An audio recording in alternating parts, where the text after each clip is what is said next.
Le Ça ne sera journaliste pas. John Lungila, produit ce week-end, a lancé un sondage. 65% des sondés sur Twitter souhaiteraient que Kabila revienne aux affaires. Le sondage peut être subjectif. On a été, je salue Lungila de là où il est, il nous manque un peu. Salut à toi John, Lungila. on te salue. Mm. Lungila, quand Mobutu est parti, on l'a honni, on a chanté contre lui, mais quelques années après, les gens disaient avec Mobutu c'était mieux. Les gens continuent aujourd'hui à pleurer Mobutu, certains. En tout cas, il y en a qui le font.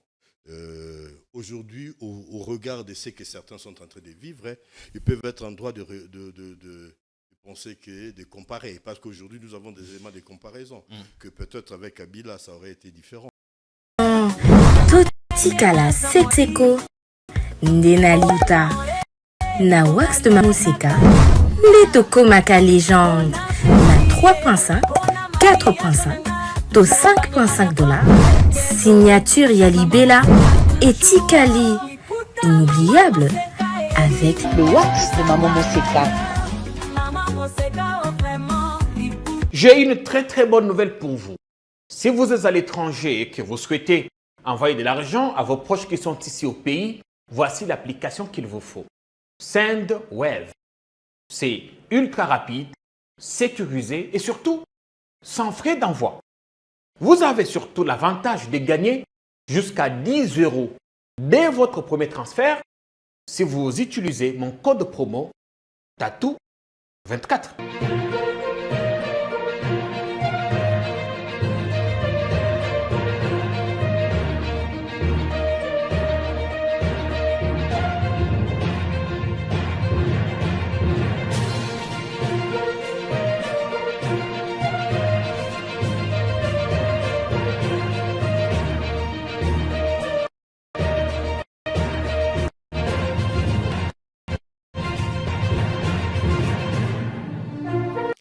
Bienvenue sur Politiquant, la force du détail. Bonne semaine à tous et à chacun.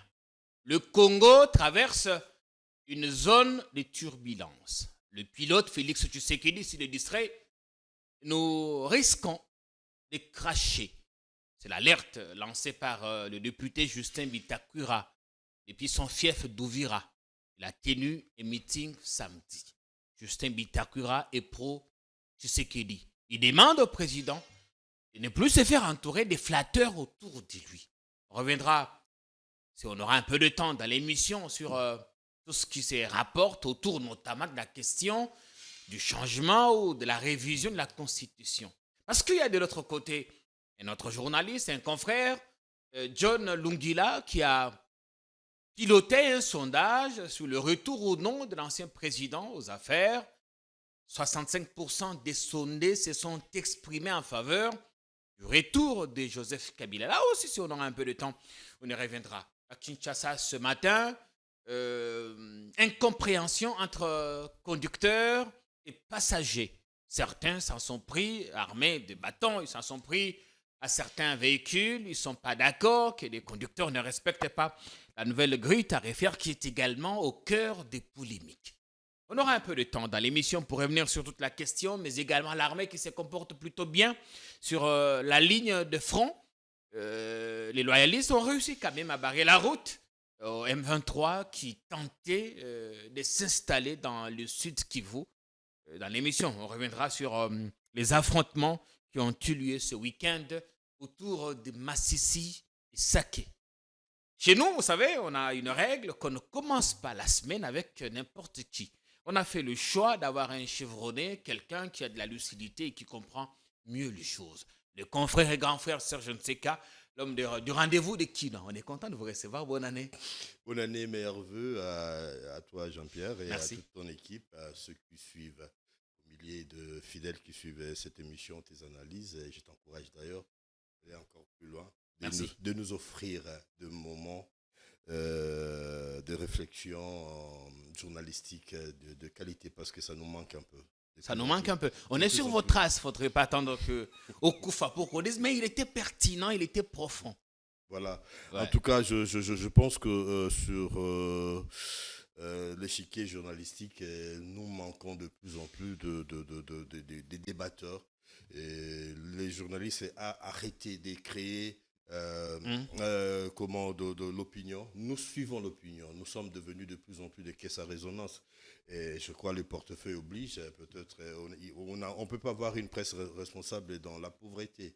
Et ceci explique cela. Il n'y a plus de réflexions pertinentes, profondes. Il y a vraiment une carence. Il y a vraiment une carence. Je suis en train de voir un peu, de faire comparaison n'est pas raison, le débat politique ici, même sur d'autres chaînes africaines, pas seulement européennes.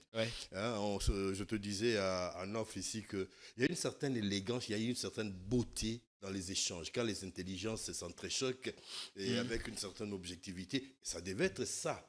Le travail des journalistes, c'est comme l'oiseau des Minerves qui prend son envol quand tout le monde s'endort. Quand tout le monde va dans un sens, le journaliste doit avoir le courage de donner un autre son de cloche. Mais avec des arguments. Parce qu'il n'y a pas une école où on forme des ministres ni des députés. Il y a des écoles où on forme des intellectuels. Alors, si nous sommes tous allés à l'école et qu'eux réfléchissent comme politiques, nous avons la responsabilité de réfléchir. On n'est plus indépendant, on n'a plus d'indépendance. L'indépendance, on l'a perdu depuis très longtemps.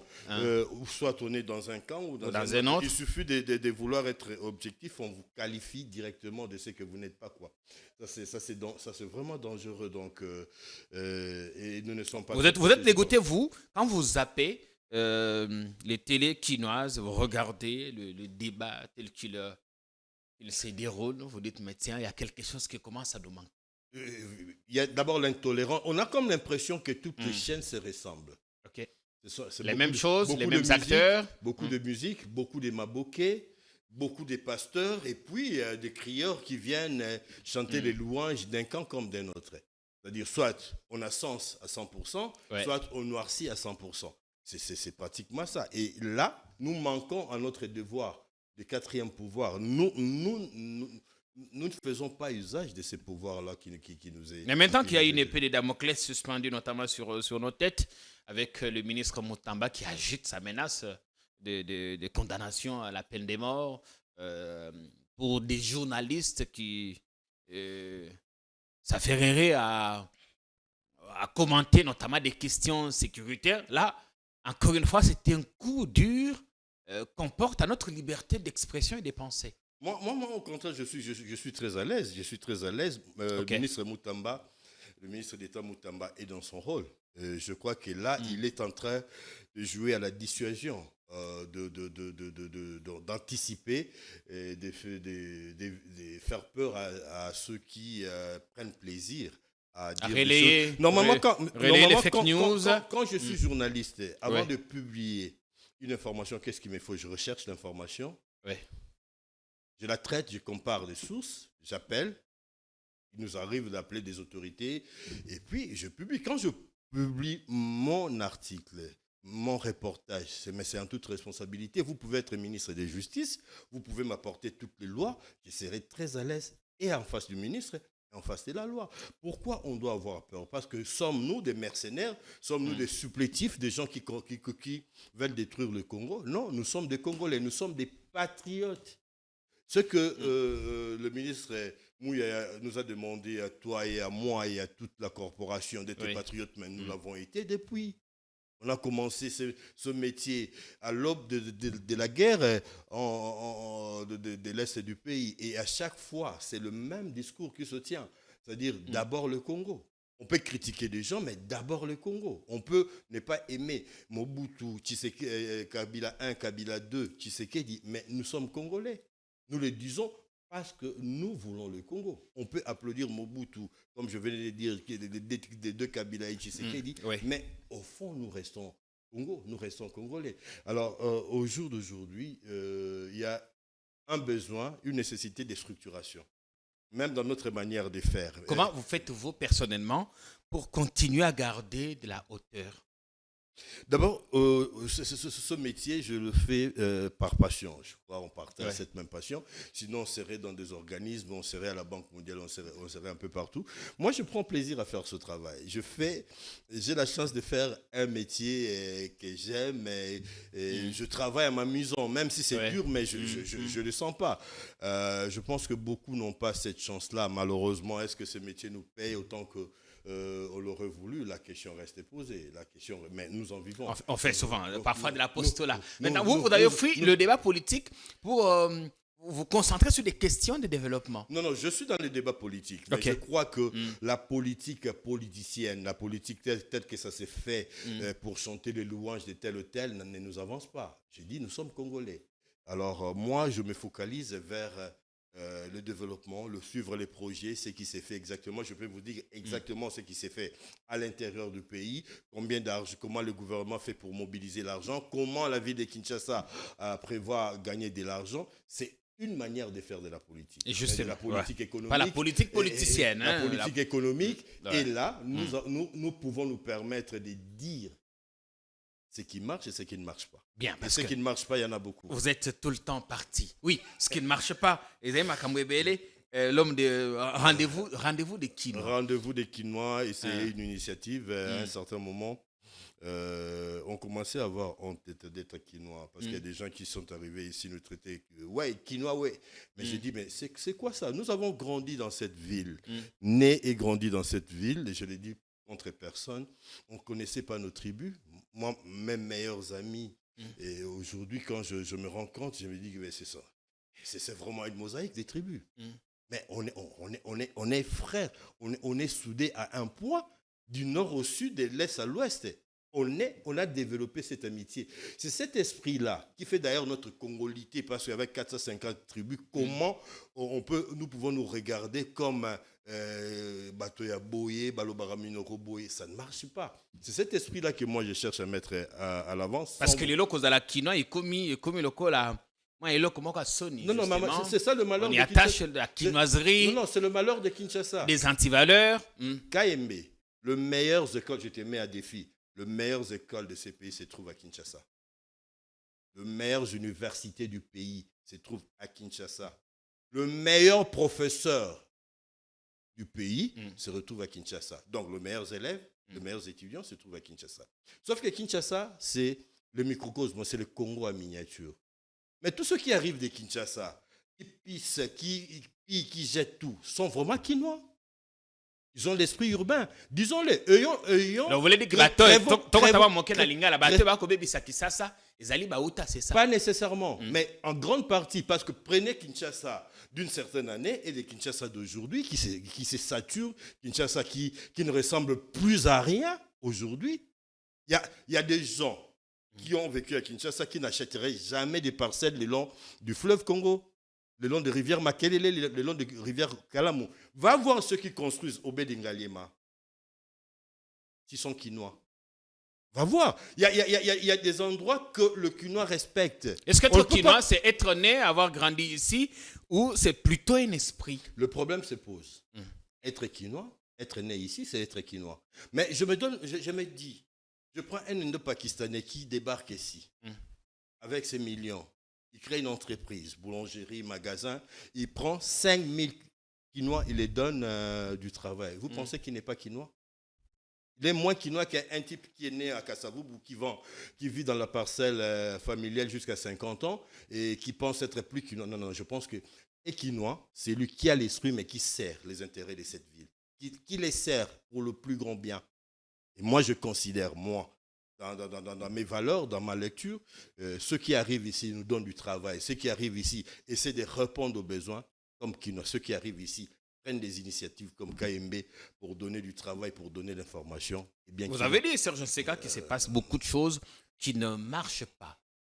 Petite illustration, ce matin, on est lundi 13 janvier. Une compréhension terrible entre transporteurs et passagers. On va dire les choses ainsi, les images vont défiler, vous allez le voir. Tout ça à la base, la nouvelle grille tarifaire. On a décrié pendant longtemps qu'il n'y avait pas de nouveaux tarifs de transport. Ce qui faisait que N'importe qui pouvait s'improviser, imposer le prix. Rien n'était déterminé, y compris les distances à parcourir, ainsi de suite. L'hôtel de ville a fixé finalement une grille. Semble-t-il, tout le monde était associé à la rédaction, aux conclusions de cette grille. Mais sur le terrain, il s'observe autre chose. On peut voir les images rapidement, les images qui vont défiler. Vous allez le voir comment les gens armés de bâtons s'en prennent à certains engins. Ça, c'est Kinshasa. Il y a d'ailleurs des gens qui s'amusent à dire Sokimbo Ezako Bongate, le malheur, c'est Kinshasa. Kinshasa est tellement caricaturé.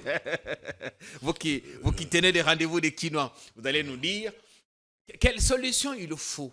On avait besoin d'une grille tarifaire. Dans tous les cas, ce n'était pas la première. On a toujours des grilles tarifaires qui ne sont jamais respectées. Faiblesse du leadership ou quoi? Je pense que je commence par le problème que tu poses à KMB. Enfin, cette grille est tombée, cette grille tarifaire est tombée et devrait l'être depuis très longtemps. Parce que là, nous sommes dans un domaine purement économique. Il y a eu baisse de carburant à la pompe, de sensible, parce que ça fait longtemps qu'on n'a jamais vu ça. Je pense que là, les ministres de l'économie et le gouvernement national ont fait quelque chose d'extraordinaire. On est passé de 3300 de litres à 2900 quelque chose. En tout cas, ça c'est un fait rarissime. Il y a souvent de l'augmentation et jamais la réduction. Jamais des baisses. Et normalement, cette baisse-là devait être suivie nécessairement par la baisse de la course au niveau de transport. Mais le malheur est que le pouvoir est fractionné. Il y a le niveau national et le niveau provincial. Au niveau national, ils ont obtenu avec les pétroliers de trouver non seulement des arrangements, mais le gouvernement a réduit aussi le faveur que ce dernier octroyé aux pétroliers parce que de redevance parce que le gouvernement suppléait pour quelque chose donner quelque chose aux pétroliers pour ne pas laisser exploser les prix ce qu'on avait appelé la décote pétrolière. Oui, alors et au niveau de la ville de Kinshasa, ça a pris un peu de temps. Et là, pourquoi? Parce que, me semble-t-il, parce que selon les informations de notre possession vérifiées au niveau des autorités de la ville, pour ne pas citer les ministres provinciaux du transport, le cadre de concertation économique devait être fonctionné, qui comprend l'hôtel de ville, toutes les associations de transporteurs, de consommateurs, la justice également, pour fixer. Cette grille a été fixée de manière conséquente en tenant compte de tous les indicateurs. La difficulté aujourd'hui, c'est l'applicabilité de cette grille. Sur terrain, c'est comme si ceux qui ont représenté les transporteurs n'ont pas pris langue avec eux, parce que avoir les images de ce matin, parce que ce que nous voyons là, ça s'est passé les images, oui, filmées, enregistrées ce matin. À Tchangou, que l'information n'a pas tellement filtré jusqu'au bas. Cela pourra s'expliquer, à mon avis, du fait qu'il y a des éléments qui ne rentrent pas en ligne de compte. Quand on baisse le prix, mais on regarde la situation des embouteillages, je me mets à la place des transporteurs, se disent, mais je peux, sur le tronçon qui peut me prendre 30 minutes, je peux en mettre 3 fois plus. 3 fois plus. Alors, c'est un manque à gagner pour moi et je risque de ne pas me retrouver à la fin de la journée comme selon l'expression consacrée. Et là, ils augmentent. Mais ils font de la surenchère, ils font des demi-terrains, ils font n'importe quoi. Là, on attend la responsabilité de l'hôtel de ville, la responsabilité du ministère des Transports au niveau provincial pour appliquer l'État. Est-ce que vous sentez, Serge Nseka, qu'il y a un maître à la tête de la ville de Kinshasa? Est-ce que vous sentez vous m'amenez sur un terrain... la présence de l'autorité de l'État? Oui, je crois que théoriquement, il y a un gouvernement. Oui, mais dans la pratique. Un gouvernement. Oui. Mais si on voit on voit les difficultés, on voit le problème, ça semble perdurer dans le temps. Je pense aux embouteillages, je pense à l'application de cette grille tarifaire qui arrive. Je pense même à l'application des prix au niveau des marchés, parce que n'oubliez pas que le gouvernement a baissé les prix de 8 produits stratégiques pour la ménagère, dont l'application sur le marché souffre également du fait de la mauvaise, j'allais dire mauvaise volonté des Congolais, mais aussi du manque de coordination entre les niveaux nationaux et les niveaux provinciaux. Qui doit suivre qui? C'est ça aussi la limite de la décentralisation. Est-ce que le tout doit avancer à un même rythme? Mais à Kinshasa, c'est encore pire parce qu'il y a superposition de pouvoir. À l'intérieur, dans des provinces, le gouverneur représente le chef de l'État, il a l'effectivité du pouvoir. Mais à Kinshasa, quand on est gouverneur, à la fois, on a le pouvoir et on n'en a pas. Mais à quoi ça sert de prendre une mesure qui souffre d'application? À quoi ça sert? Non, c'est là où l'État, le gouvernement, le pouvoir doit s'exercer. Le pouvoir, ce n'est pas quelque chose de théorique KMB. Vous êtes gouverneur de la ville. Vous avez le moyen. Vous avez la police. Vous avez le protocole. C'est-à-dire que vous êtes le chef d'État de ce pays. Nous sommes à près de 20 millions selon certaines statistiques. Ouais. Je pense au père de Saint-Moulin qui nous a enseigné aux facultés à l'université catholique, qui faisait des projections pour savoir la population, le nombre de la population, parce qu'on a arrêté depuis très longtemps à faire le recensement dans ce pays. Oui, alors, quand on est gouverneur de Kinshasa, on est président du Congo-Brazza, Gabon, Guinée équatoriale, Rwanda, Burundi réunis. Et on n'atteint même pas le 20 millions de... C'est-à-dire, vous êtes comme un chef d'État. Vous avez l'obligation, avec tous les moyens que la loi et la Constitution vous confèrent, d'être en mesure d'appliquer la loi. Dommage. Si ça n'arrive pas, alors il faut procéder à des changements. Après les fêtes, retour aux embouteillages. Le jeu de démons sont de retour. On va les affronter malheureusement. Ce sera ainsi toute l'année. Ça va dans tous les sens, KMB. On a essayé de mettre des portiques au niveau de saut de moton, de Sosibat. Un engin a cassé ça. Les jours après, un camion des Bras Congo, je le cite, Bras Congo, qui ont plaisir à casser. C'est-à-dire c'est pour limiter la hauteur de véhicules aptes à passer sur aussitôt installé. Aussitôt détruit. Par quoi? Par une entreprise qui fabrique de la bière. La Bras Congo. Je ne veux pas tirer sur l'ambulance. Est-ce que ce n'est pas le fait de ces produits-là que le chauffeur a cogné ou quoi? D'abord, je me pose la question, je n'affirme rien. Est-ce que c'est faire une bonne publicité de ce produit que de venir cogner avec une... D'abord, il n'est pas permis de boire quand on a le volant. Camion. Je crois que ils sont dans cette campagne. Mais quand on transporte un camion... C'était à quelle heure? Le chauffeur était-il au courant qu'un portique avait été installé à cet endroit-là? Oui, mais c'est... Est-ce que c'était visible? À l'entrée et à la sortie, oui. C'est à l'entrée et à la sortie, je pouvais te montrer des images pour dire qu'à un certain moment, l'incivisme n'atteint pas que le citoyen lambda. Il y a une entreprise ici qui construit le bâtiment intelligent dont le nom m'échappe, dont le camion sont transportés par des fous, des gens dangereux. J'ai été cogné une fois, ces gens-là, ils insultent.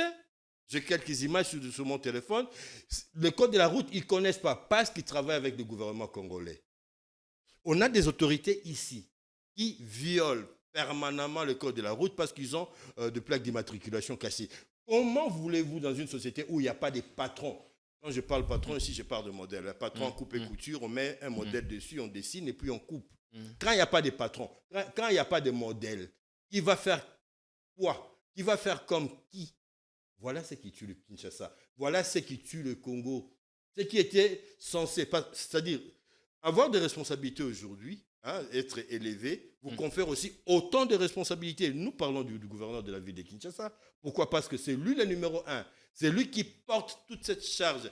Et en ce qui concerne les embouteillages, le prix de transport, la propreté, la salubrité, c'est lui qui répond de tout cela. Parce qu'on a passé à autre chose. Ceux qui s'amusent à dire que le problème du pays, c'est Kinshasa. Non, ils n'ont pas tort, ils n'ont pas raison non plus. Quand ils parlent Kinshasa, parce que nous sommes dans un système décentralisé où les mesures, les décisions se prennent ici. Écoutez KMB. En 1960, le 30 juin, quand le roi Baudouin est arrivé ici, il a déclaré l'indépendance, c'était devenu historique. Le 24 novembre 65, quand Mobutu et compagnie ont pris le pouvoir, le haut commandement de l'époque a pris le pouvoir, c'était devenu historique. Le 20 mai 68, je crois, 67, je ne sais pas, création, je ne connais plus l'année, c'était bien vers les années 70, et quand on a créé l'Impère, c'était devenu historique. Le 17 mai, quand Laurent Désiré Kabila circulait le pays, c'était normal. Le 17 mai, il arrive à Kinshasa, c'est devenu historique. Kinshasa, c'est rien. Ce n'est pas parce que Kinshasa est plus que l'arrière-pays. Tout simplement, Kinshasa est la symbiose du Congo. Il n'y a aucune ville dans ce pays où les gens se sont mélangés. Les gens ont accepté de vivre ensemble. C'est ça l'esprit Congo. Quand je regarde Kinshasa, moi, je garde l'espoir qu'aucune partie de ce pays, aucun centimètre du pays ne sera lâché parce que nous sommes tous ensemble ici. Mais avec ce positionnement, il y en a qui en abusent, quoi, parce que vous êtes là, vous avez pris l'impérium, là je suis sur l'échiquier politique, on se focalise sur nos petits intérêts en oubliant qu'à un certain moment, il faut rétrocéder, même avec ces systèmes de rétrocession, de décentralisation. Le gouvernement central est appelé de rétrocéder quelque chose aux provinces. Combien ils reçoivent les gouverneurs pour faire la politique à l'arrière-pays? Combien ils reçoivent? Et c'est à la volonté du gouvernement, du Premier ministre qui trône à Kinshasa, de donner au Katanga autant, que de Kasaï central autant, je ne sais pas, à la Tchouapa autant. C'est-à-dire la caisse de péréquation qui devait assurer la sécurité des provinces pauvres n'existait pas. On parle de Kinshasa, on parle de Lualaba, on parle de Congo central un peu, au Katanga et après. En parlant du Kasaï, il y a eu plus de peur que de mal. Le gouverneur Kamboulou est rentré chez lui, rappelé ici à Kinshasa pour consultation. Il y a eu beaucoup de spéculations. Évidemment, après sa sortie. Et de quelle façon? Je pense qu'il y a un esprit que nous devons bannir, le triomphalisme. Quand on fait la politique, je pense qu'il faut un peu de respect. Quand je parle de respect, dans ma tête, je pense à la retenue, à la mesure. Le gouvernement est rentré porter un triomphe, mais contre qui? Rappelez, un gouverneur à Kinshasa, est-ce une punition? Est-ce un déshonneur? Le problème, c'est une mesure, les circonstances administrative. Les circonstances qui ont conduit à ces rappels. Mais c'est là où on devait voir les hommes d'État. Plus que des hommes politiques, des hommes d'État, et il en manque cruellement. On dit qu'il a dit la vérité. Mais c'est quoi la vérité? La vérité en politique, vous êtes en quelle matière? Vous êtes en religion ou vous êtes en politique? Vous êtes gouverneur, vous êtes représentant du chef de l'État. Et quand ça ne vous va ne devez pas. Non. C'est aux autres de vous dire que ça ne marche pas. Ce n'est pas à vous. Mais à la fin, qui va trouver des solutions aux problèmes quand vous, le numéro 1, vous qui êtes censé trouver des solutions, vous commencez à vous plaindre. Vous commencez Mais à quand vous il est en face des gens, quand il est en face des gens qui disent que beaucoup de choses ont été faites ici, il n'y a pas mieux que lui pour dire voilà ce qui a été fait. J'aurais aimé que ce soit les Claudel Loubaya, les César le disent. Ils seraient dans leur rôle, KMB. Ce n'est pas la bonne personne de faire l'opposant. Parce que c'est au gouverneur qui reçoit, je le dis ici, de moyens du gouvernement central, quoique modique. Mais c'est à lui, il a accepté, il a prêté serment de faire ce travail-là, d'apporter les développements. C'est ça ce qu'on appelle à d'autres mots la démagogie. Et il est porté en triomphe. Mais aujourd'hui, la province a gagné quoi de ces bras de fer-là? Qui vous dit qu'avec tout cela... Est-ce que c'est lui qui a voulu entretenir le bras de fer ou c'est l'opinion qui ne digérait pas que le gouverneur soit rappelé après avoir dit que rien n'avait été fait? Je rentre au départ de l'action. Briefing avec le ministre Mouyaya et le gouverneur essaie de peindre un tableau qui n'a pas, à mon avis et à mon sens, plu à un certain bord politique. Et je ne sais pas pour quelle raison, pour ça ou pour une autre raison, il a été rappelé à Kinshasa. Ouais. Arrivé à Kinshasa, tout le monde a crié à la déchéance, voilà. On a rappelé le cas de l'ancien gouverneur du Katanga, Kazembe, si je m'abuse, qui était rappelé, il n'est jamais revenu. Zoé Kabila aussi. Zoé et tout cela. Il est rentré, mais on devait voir un homme d'État. Là, maintenant, la population s'élève contre qui? Parce que le responsable de ses pouvoirs aujourd'hui s'appelle Félix Antoine Tshisekedi. Et le gouverneur et son représentant en province. Quand il y a des érosions, quand il y a des routes, quand il y a la famine, quand il y a la vie chère, quand Kalamba Bougie ne finit pas, doit se recommencer autant de fois. Mais c'est au gouverneur de donner des explications. Vous savez pourquoi? Parce qu'il est dans une position où il a accès à un faisceau d'informations. Il peut savoir pourquoi les choses ne marchent pas, pourquoi telle entreprise n'a pas fait ceci, pourquoi il peut poser la question à tout le monde, même au président de la République. Mais ce n'est pas à lui de jouer à ce rôle. En privé, ça qui sait s'il n'a pas voulu qu'on lui fasse porter le chapeau? Quand on dit qu'on a fait beaucoup de choses, que selon lui, rien n'a été fait. Mais quel péché y a-t-il de dire c'est qu'on sait? Même si on n'est pas syndicaliste, forcément. Je suis mal placé pour condamner le gouverneur dans ce qu'il a dit parce que je ne connais pas ses motivations, mais je crois, je reviens à ce que je dis tout à l'heure, quand on est politique, on est gouverneur, on est autorité, on a des canaux d'information et de discussion. Est-ce que ce n'était pas suffisant de trouver le moyen, étant donné que les chefs de l'État étaient sur place et tout le gouvernement était là? N'y avait-il pas, on sortait il y a quelque temps du conférence de gouverneurs, fallait-il venir faire ces shows? À la fin, on ne le voit pas, ce qui perd, c'est les Congos.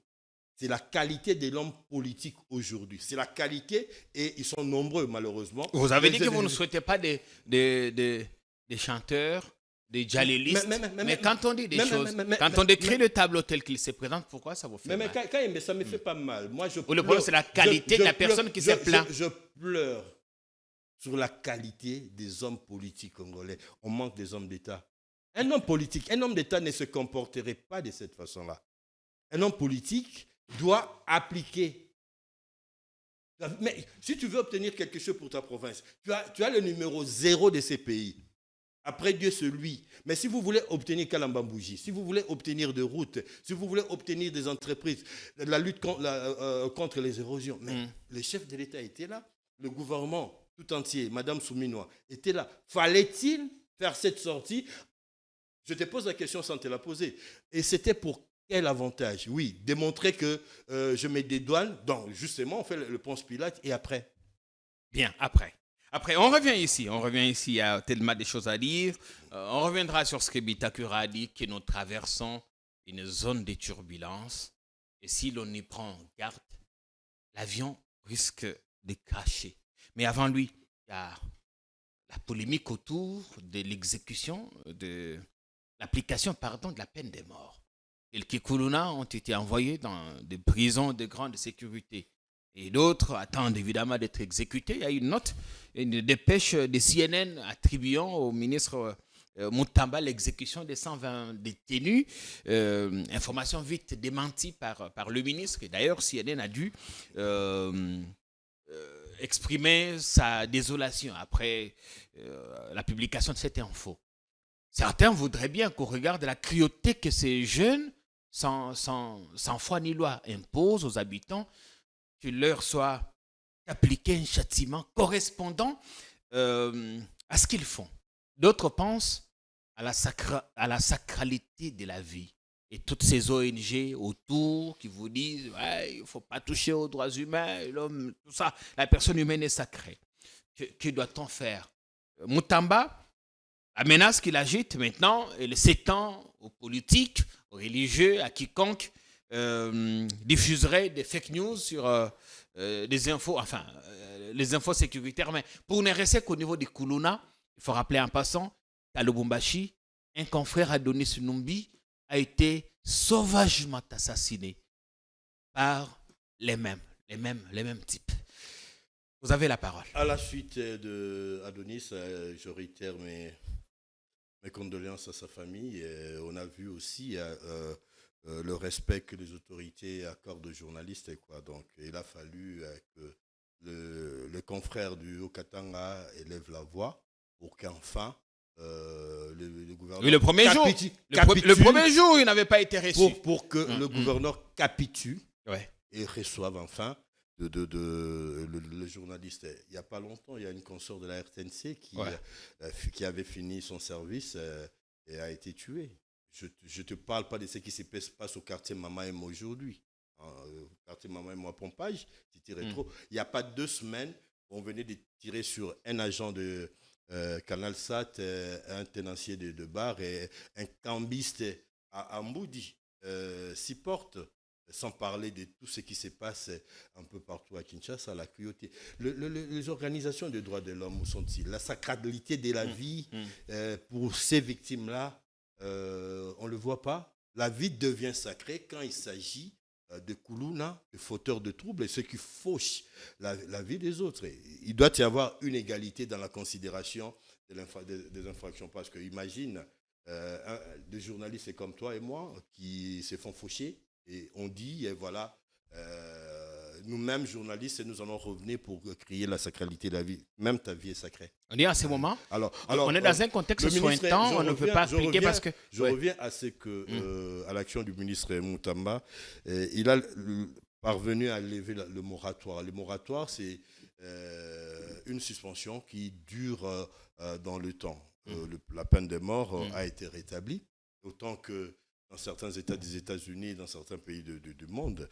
Et ça crée un lever des boucliers. Même des chaînes réputées sérieuses comme la CNN et tous les autres ont avancé des informations qui ne se sont pas vérifiées pour dire il y a toujours de la manipulation. L'épaisseur qu'on est en train de mettre... Est-ce que ce n'est pas lié à ce que dit le ministre quand on escorte ces jeunes? Il dit, face caméra, que vous ne les reverrez plus. Faites une dernière prière. Quel message fait-on envoyer si on est dans l'intimidation? Mais je pense que ça ne suffit pas pour... cela avancer qu'ils ont été tués. Pour que la CNN puisse en faire tout cela. Quoi. Vous y voyez de la manipulation? Parce que quand on a tué plus de 12 millions de personnes au Congo. Combien d'articles la CNN a consacré à ces papiers? On a tué des journalistes à Lubumbashi et à Kinshasa par le Koulouna. La CNN, cette chaîne, a fait quel reportage? Il a ses représentants ici, Al Jazeera et consorts. Pourquoi on veut faire une fixation? Quand il s'agit du Congo, il faut en tirer seulement ce qui ne va pas. Oui, nous faisons l'état des lieux, des fois, de notre pays en voyant ce qui marche et ce qui ne marche pas, mais cela ne donne pas droit aux autres de faire une fixation négative sur le Congo. Moutamba a son style, Moutamba a sa façon de faire. Moutamba, aujourd'hui, est en train de défrayer la chronique. Je m'imagine que c'est pour un peu défrayer la chronique, pour faire des effets d'annonce. Mais Moutamba, ce n'est pas lui qui décrète et exécute. Il y a toute une procédure avant de parvenir à cela. Mais pour éviter d'être condamné à mort, il ne faut pas commettre des actes répréhensibles qui pourraient être considérés comme des actes menant à ces peines-là. Parce que la peine de mort ne s'applique pas à tout ce qui se passe ici. Mais l'autre versant aussi, là où la faiblesse de cette loi, et cette justice est entre la main de qui? Ceux qui vont décider sur la vie des les autres sorts demain, des uns et des autres. et ces magistrats que le chef de l'État a toujours fustigé. C'est-à-dire que autant que on doit encadrer l'application de cette loi, autant que on doit la mettre entre les mains des personnes vertueuses. C'est là qu'il y a le doute de certains qui pensent qu'une justice sointante comme la nôtre ne peut pas se permettre. Et là, les gens auront raison de douter de l'efficacité de ces pouvoirs quand on sait la mentalité, quand on sait la moralité de certains magistrats qui exercent ici en République démocratique du Congo. J'espère que les États généraux de la justice pourront apporter une solution à cela. Mais il faut vraiment du temps. On attend toujours d'ailleurs l'application, l'application de résolution ou de conclusion de ces assises de Kinshasa. Tout à fait. Bien, il y a beaucoup de choses sur lesquelles on voudrait revenir. Je ne vous ai pas posé la question sur ce qu'a été l'année 2024 pour vous, pour notre peuple.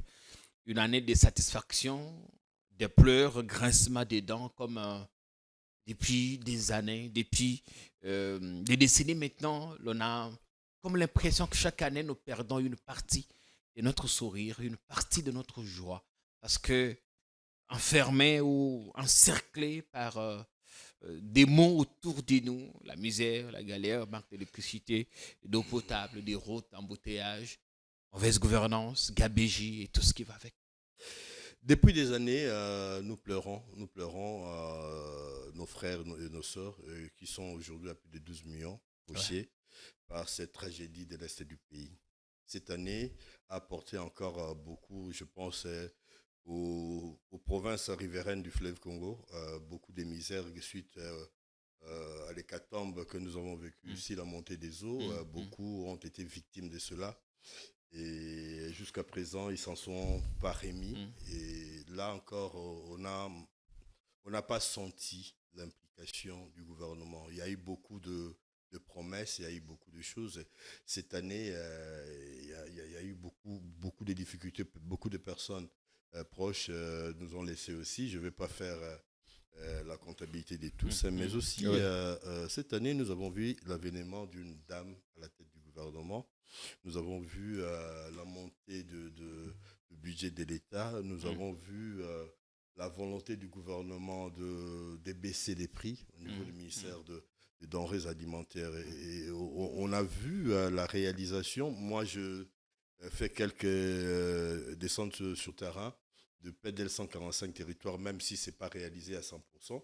Comment ces projets ramènent le sourire en ce qui concerne le secteur de l'enseignement et de la santé. KMB, je te donne un exemple. Tu quittes Bumba, Sud-Ubangui, pour Guadolite par route, et Guadolite pour arriver à Yakuma. Mais je te dis, on est dans un no man's land, quoi. C'est comme si Dieu avait oublié ces contrées-là. Et dans des conditions vraiment extrêmes, il y a des gens, des entreprises qui essayent d'apporter un peu de colle, un peu de centres de santé, pour ne pas dire la présence de l'État à travers des bâtiments administratifs. Il y a quand même quelque chose. Ce n'est pas grand-chose considéré par rapport aux attentes. Oui, mais là, je n'ai donné qu'un exemple. Oui. On peut le dire ici à Gungu, à Massimanimba, on peut le dire à Kwilu, on peut le dire dans le Congo central. Je parle de fond. Donc, il y a ce que nous voyons ici en ville, et nous nous plaignons, mais si vous allez ailleurs, la civilisation a cessé d'être depuis très longtemps, mais des Congolais y vivent. Donc, de pans entiers de notre territoire ne sont pas couverts par un certain bien-être et par des infrastructures. Il y a cet effort et qui va être peut-être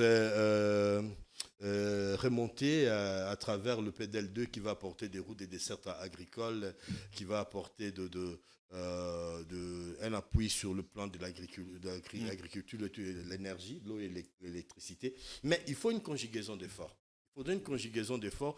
Il ne faudrait pas que ça soit comme si, et là je pense vraiment par rapport à la situation sécuritaire, certains qui se battent pour libérer les Congos et d'autres qui croisent les bras, attendent l'échec. Non, si nous perdons ce pays, nous serons tous perdants. Et il y a de quoi craindre par rapport à ce qui se passe à l'Est. Et on condamne un ministre par rapport à des décisions prises au niveau du gouvernement, mais la réalité sur le terrain, c'est que le M23 est en train de faire. Ce que les rebelles sont en train de faire de l'autre côté, on n'en parle pas. Silence, on tue. Et là, ça nous révolte. Et comme Congolais, on s'est dit, il ne suffit pas d'être dans un bord politique pour le fustiger. Je dis non. Si on doit dire ce qui ne marche pas au Congo, disons-le de manière plénière. Et quand on tue les gens, on se tait. Vous avez le moyen, ces médias-là, de couvrir et de voir ce qui se passe, d'accompagner même, de donner la parole à ceux qui agressent. Mais quand il y a des dégâts comme ça, on ne le dit pas. On se dit, il y a quand même. Je voudrais d'ailleurs qu'on regarde l'évolution, les dernières infos sur la ligne des fronts. On regarde le porte-parole de l'armée dans le Nord Kivu, le lieutenant-colonel Taïko. On regarde, on revient. Il y a beaucoup d'autres choses sur lesquelles on reviendra au retour. Ces fameux sondages réalisés par notre confrère John Lungila. On reviendra sur ce qu'a dit Bitakura. Mais surtout, la photo de Tshisekedi fils, Anthony, à Caracas, au Venezuela, serrant la main à Nicolas Maduro. D'abord, vous devez savoir que l'armée rwandaise et ses multiples alliés avaient comme intention de progresser vers le Sud Kivu. Et ici, nous sommes à Lumbishi, qui est la première localité que l'armée rwandaise LM23 avait récupérée. Non seulement Lumbishi, mais aussi, vous voyez, les crêtes Bitagata et Kamatale. Et toutes ces crêtes surplombant la cité de Lumbishi. Et vous comprendrez que depuis ce temps-là, nous les avons délogés, non seulement à Lumbishi, mais aussi à Ruzirantaka, à Kamatale, à Bitagata, récemment ici, à Kabingo, parce que, comme vous le savez, ils avaient comme intention d'exploiter les minéraux. Il y a un gisement minier au niveau de Kabingo. Et partout là-bas, ils ont été repoussés. Et plus récemment encore au-delà d'Ngungu. Soyez rassurés qu'à chaque tir de l'armée rwandaise sur nos positions ou sur notre population ou sur les déplacés, en tout cas les forces armées de la République démocratique du Congo ont le droit de réagir et de la manière la plus forte, de manière à mettre notre population hors des portées des tirs ennemis. Il s'agit de l'opération Caterpillar 2, planifié par le commandant Tafok Nord Kivu et le commandant Tafok Sud Kivu, laquelle opération a pour mission de riposter à chaque violation du cessez-le-feu de l'armée rwandaise et ses multiples alliés. Je te félicite d'avoir stoppé l'avancée des rebelles vers le sud. Entre-temps, tous les week-ends, il y a eu des violents affrontements autour de Massissi, Saké et ainsi de suite. À Kinshasa, il faut absolument apporter du soutien à l'armée. D'abord, je voudrais savoir l'analyse que vous faites de cette situation. C'est yo-yo entre le jeu de yo-yo entre le gouvernement, l'armée congolaise et l'armée rwandaise nous donne à penser. Massissi, déjà, dans le traitement de l'information, on nous a parlé des villes stratégiques par rapport à quoi? Encore une fois, on est dans cette guerre communicationnelle. Ça, c'est RFI et France 24. Oui, France 24. Et donc, c'est ce que je disais, quand il s'agit du Congo, on ne met pas trop de relief dans ce qu'il dit. Quand c'est contre le Congo, je ne sais pas pourquoi. Et que nous, sur le plan médiatique et sur le plan militaire, nous semblons être à la traîne, dans la réactivité. On devait prendre de l'initiative parce que, pourquoi? Je me pose la question, pourquoi la RDC veut toujours faire les politiquement correctes? Pourquoi nous voulons être adoubés, acceptés par les organisations, ça et là, mécanisme de suivi de Luanda, et assez. Pourquoi? Ce que le Rwanda est en train de rebuter ici chez nous, c'est qu'ils chargent la République démocratique du Congo d'abriter. On tué combien de personnes au Rwanda?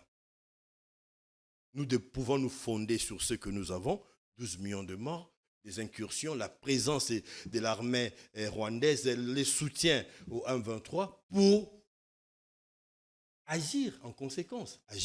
Qu'est-ce que vous préconisez? Nous battre. Écoutez, depuis la dislocation de ce pays, du Zaïre de Mobutu, aucun de nos voisins voudrait nous voir dans cette stature-là. On avait un pays qui était respecté par le 9 voisins.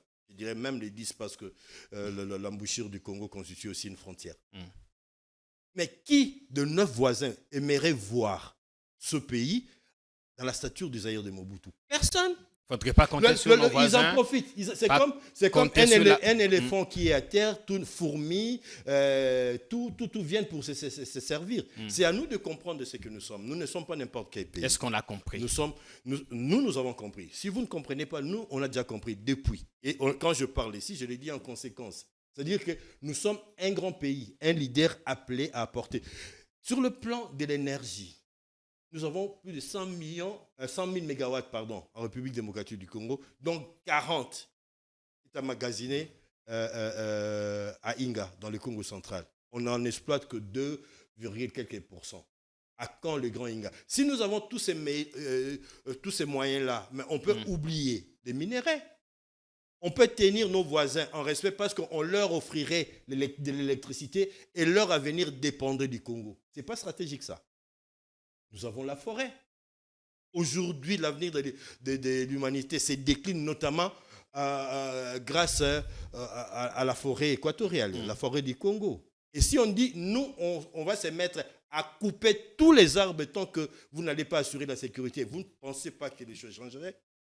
Je suis dans la politiquement incorrecte. Parce que nous voulons être acceptés. Voilà, d'ailleurs, nous... Faire le bon élève, non, respecter les accords, ça ne nous sert pas parce que... cesser le feu. Depuis le départ, le Rwanda n'a rien respecté. Kagame est arrivé en Angola pour signer des accords. Le tout dernier, il est venu. Et quelle est la personne ou le pays qui a élevé sa voix, a élevé sa voix pour critiquer ou condamner Kagame? Bien. Alors, si nous ne sommes pas capables de voir ça, c'est qu'il y a quelque chose qui ne marche pas. Si nous ne sommes pas capables d'agir, c'est-à-dire qu'il y a quelque chose qui ne marche pas, on doit sortir de cette logique qui voudrait que nous soyons toujours du bon côté, nous soyons toujours des victimes. Il faudrait parfois nous comporter en état voyou. Non, ça ne sera pas... Mais est-ce qu'on peut dire qu'aujourd'hui, les États-Unis sont un pays voyou parce qu'ils ont frappé l'Irak sans l'autorisation du Congrès américain, sans l'autorisation des Nations Unies? C'est que Israël est en train de faire en Palestine avec tous ses voisins. C'est un État voyou. On apprend que... Au vu reçu. Mais qui a tenté une action contre les autorités israéliennes? Alors, si nous ne voulons pas faire ce que nous avons à faire, personne ne viendra qu'à faire quelque chose pour nous. Oui, personne ne viendra se battre à notre place, même pas les mercenaires. De toute façon, il n'y a que nous qui allons faire quelque chose parce qu'on est appelé à défendre cette terre de nos ancêtres.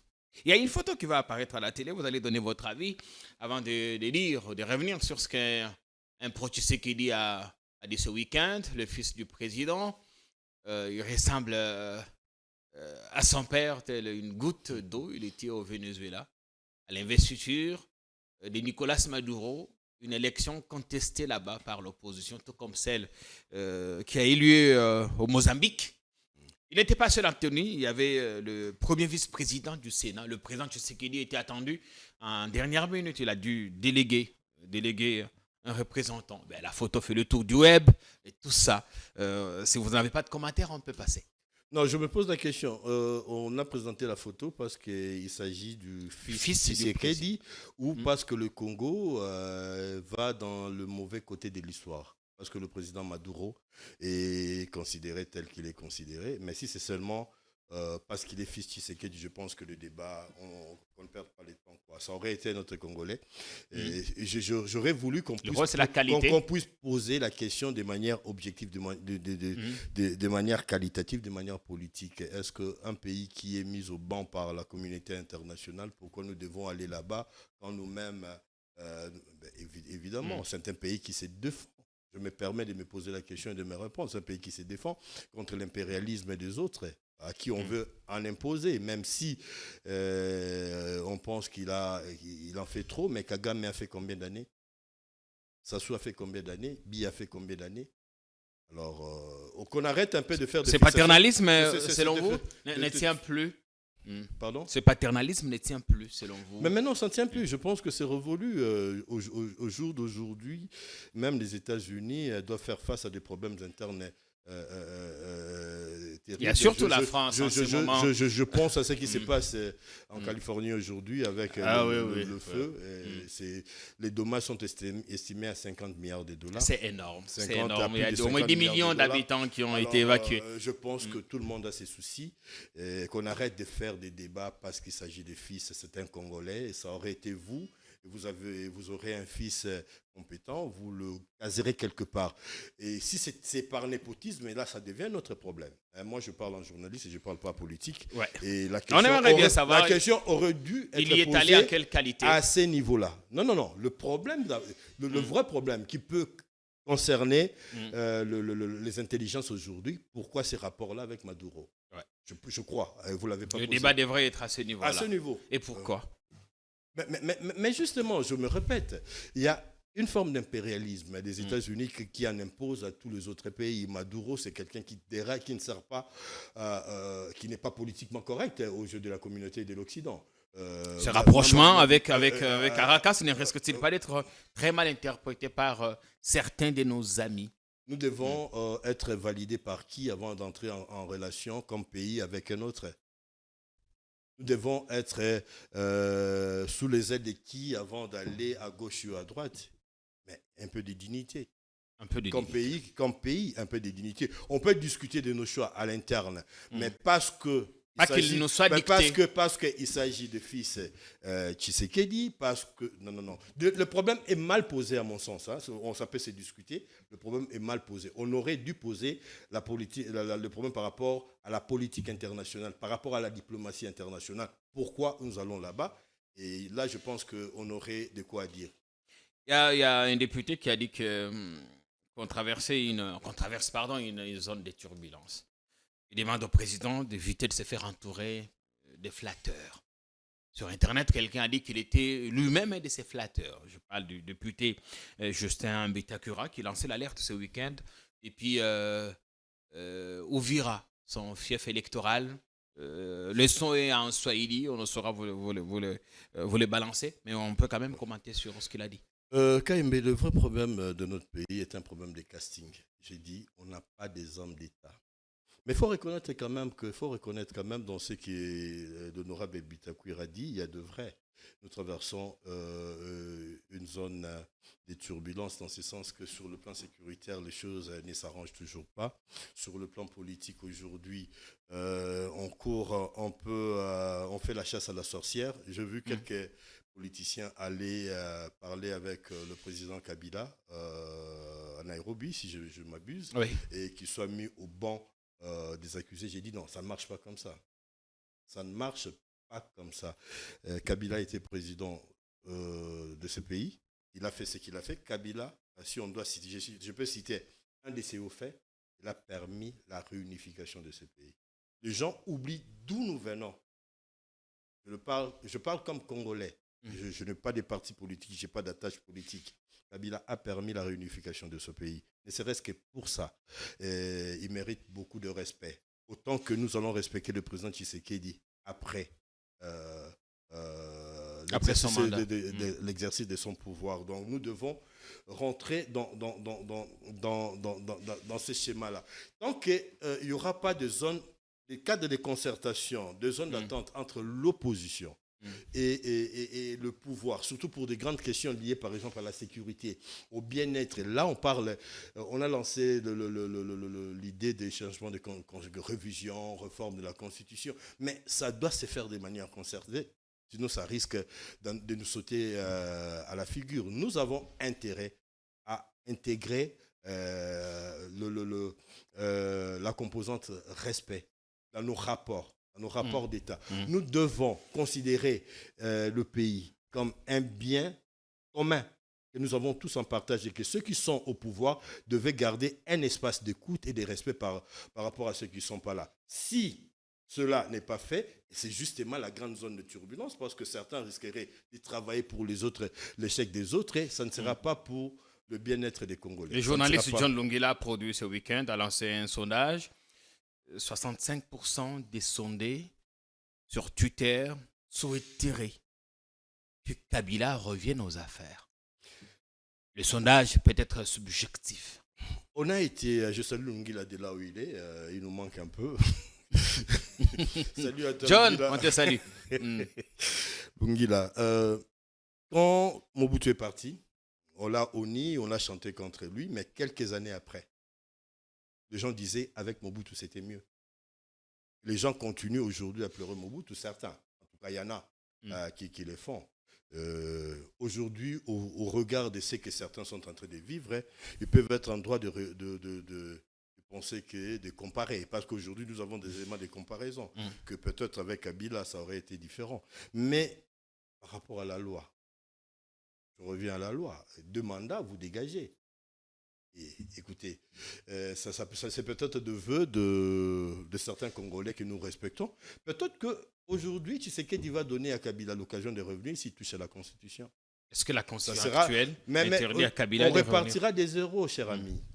On repartira des zéros. Dans ces cas-là, tout le monde sera éligible. L'électeur est éligible, y compris Joseph Kabila.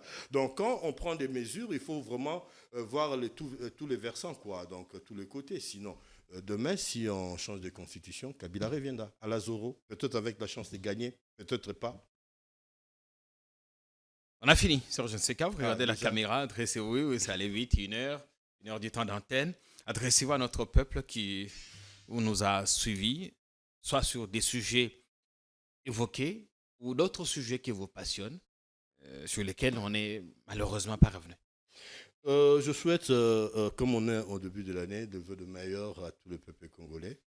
Et quand je dis peuple, y compris nos dirigeants, nos élus, que cette année qu'ils puissent avoir moins de pleurs, hein, qu'on puisse redevenir rationnel et à la fois politiquement incorrect pour ceux qui aimeraient nous enfermer dans un carcan.